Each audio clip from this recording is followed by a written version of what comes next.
est d'origine slave et regardez, elle rentre sur la glace avec quand même un petit sourire, c'est bien. Tania Shevchenko, 15 ans,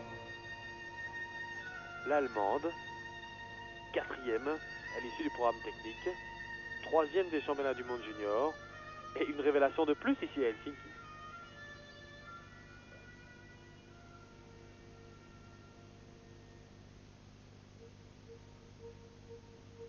Camille 500, Samson et Dalila.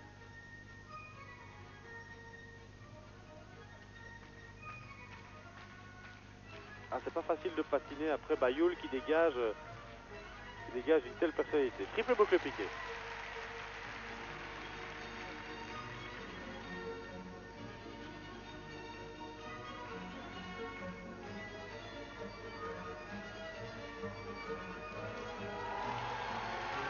Triple Rydberg.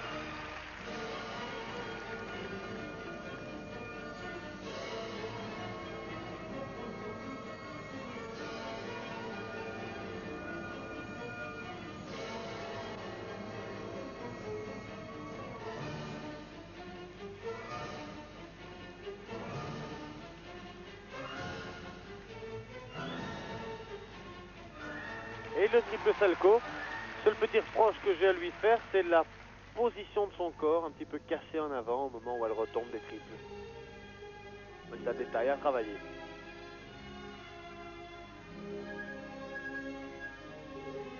Une très très jolie robe qui donne rose à l'écran, du moins ici, je pense que c'est la même chose chez vous. Par contre, elle est tout à fait orange dans la réalité.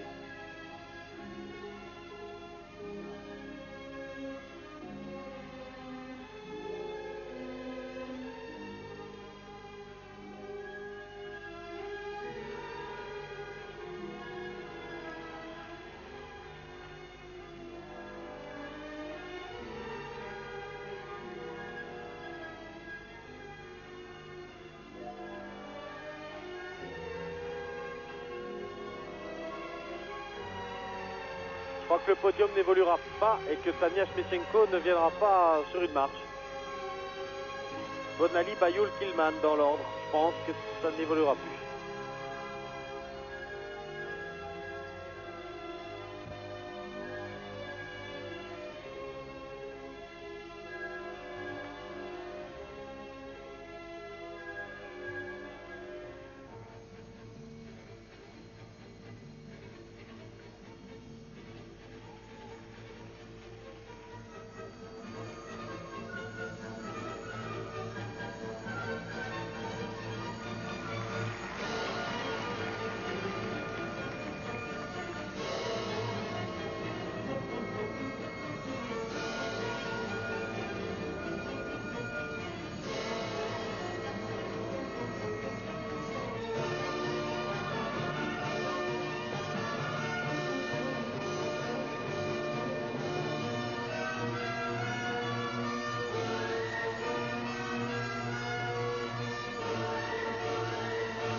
Tania Shevchenko, dernière concurrente ce soir à Helsinki dans cette finale d'âme. Et un podium qui n'évoluera très certainement plus. Tania Shevchenko qui patine sous la bannière allemande. Elle a 15 ans, vient de Düsseldorf. Est entraînée par Peter Meyer. Et la chorégraphie est assurée Natasha Devish. Une très belle robe. Et une très belle chorégraphie, de beaux mouvements. Et Natasha Devish est une de nos compatriotes. Je dirais que c'est pratiquement normal, ça coule de source. Non, là j'exagère un peu.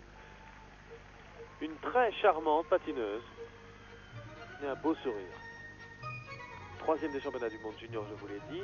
Elle clôture donc cette soirée. Souria Bonali, championne d'Europe pour la 3e fois consécutivement sûr et certain. Oksana Bayoul, médaille d'argent pour sa première participation, là aussi, c'est sûr et certain. Et puis, quand même, petite seconde d'attente pour la médaille de bronze, savoir si c'est pour Tania Smejko ou bien si c'est pour Marina Killman. On va attendre un tout petit peu.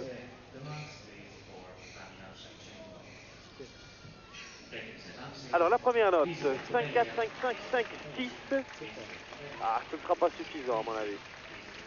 Même si la deuxième note est légèrement supérieure, ce ne sera pas suffisant. Elle aura pris trop de retard ici par rapport à Marina Killman. Et elle ne sera pas sur le podium. Mais je vous rappelle, elle participe également pour la première fois au championnat d'Europe. Donc elle ne doit pas vraiment se plaindre.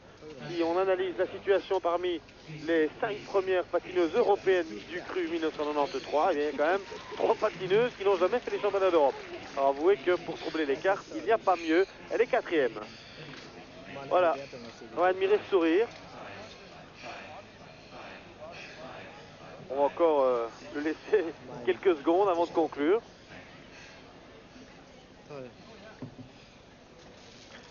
C'était donc Tania Smejko et le podium, comme je vous l'avais dit, n'a plus bougé. Nous allons donc récapituler. La médaille d'or revient à la Française Souria Bonali, et ça pour la 3e fois consécutive. Médaille d'argent l'Ukrainienne Oksana Bayoul. Médaille de bronze Marina Killman. À la 4e place, Tania Smejko. Et je vais tout de suite à la 8e place, puisque 8e, c'est Alice Souklaes. Bon, on va se consoler, on va se dire que c'est quand même une très très bonne place, un excellent résultat. 8e rang européen pour Alice Souklaes. Eh bien, on attendait un peu mieux, donc on est un peu déçu, mais quand même 8e européenne. De toute façon, dans les annales du patinage féminin, ça n'est jamais arrivé.